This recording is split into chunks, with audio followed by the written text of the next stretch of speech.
ओम नमः शिवाय। नमस्कार मित्रों। पिछले अध्याय में हमने देखा कि सूत जी ने बताया कि शिव पुराण का श्रवण ही कलयुग में मोक्ष का सबसे सरल मार्ग है। हे सूत जी, आपने शिव पुराण की महिमा तो बता दी, परंतु क्या कोई उदाहरण है जहाँ पापी का भी उद्धार हुआ हो? हे शौनक मुनि, मैं आपको ऐसी कथा सुनाता हूँ जो यह सिद्ध करेगी कि शिव पुराण का प्रभाव कितना महान है। किरात नगर में एक देवराज नाम का ब्राह्मण रहता था, लेकिन उसके कर्म अत्यंत घोर पापों से भरे पड़े थे।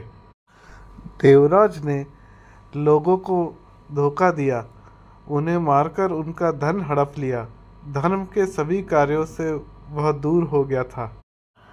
एक दिन भटकते भटकते देवराज प्रतिष्ठानपुर पहुंच गया। वहां एक पवित्र शिव मंदिर में कई ब्राह्मण शिव पुराण का श्रवण कर रहे थे। थक गया हूँ, यहाँ कुछ देर विश्राम कर लेता हूँ। देवराज मंदिर में बैठ गया। यहाँ एक ब्राह्मण प्रतिदिन शिव पुराण की कथा सुनाता था। उस रात देवराज बीमार पड़ गया। अपनी खराब स्थिति के चलते वो 1 महीने तक मंदिर में ही पड़ा रहा। इस दौरान संयोगवश वह ब्राह्मण के मुख से शिव पुराण की कथा का श्रवण सुनता रहा। शिव पुराण सुनते हुए देवराज को अपनी गलतियों का आभास हुआ और उसे बड़ा पछतावा हुआ। हे भगवान, मुझसे बहुत सारे पाप हुए, क्या मुझ जैसे पापी का भी उद्धार हो सकता है? यह विचार करते हुए देवराज की मृत्यु हो गई। तुरंत ही भयानक यमदूत प्रकट हुए और देवराज की आत्मा को बांधकर खींचते हुए यमपुरी ले आए। चल पापी, अब तेरे पापों का कठोर दंड मिलेगा। यमपुरी में अचानक आकाश में एक दिव्य विमान प्रकट हुआ। उसमें से असंख्य कोटि शिवगण एक से एक शक्तिशाली बलवान नीचे उतरने लगे। उनके गले में रुद्राक्ष की माला थी और हाथों में त्रिशूल था। वे सब भयानक प्रतीत दिखाई देते थे और शरीर पे भस्म लगी हुई थी। शिवगणों ने गर्जना की, यह आत्मा अब हमारी है।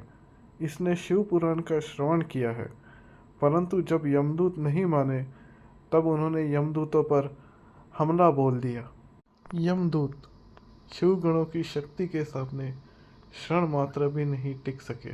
पराजित हो भय से वह पलायन करने लगे। बाहर का कोलाहल सुन स्वयं धर्मराज यमराज बाहर आए। उन्होंने शिवगणों को देख लिया और भय से वह भी कांपने लग गए।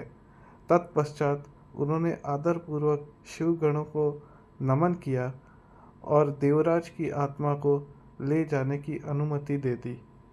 तत्पश्चात वे शिवगण देवराज की आत्मा को स्वयं भगवान शिव के सम्मुख कैलाश में ले आए।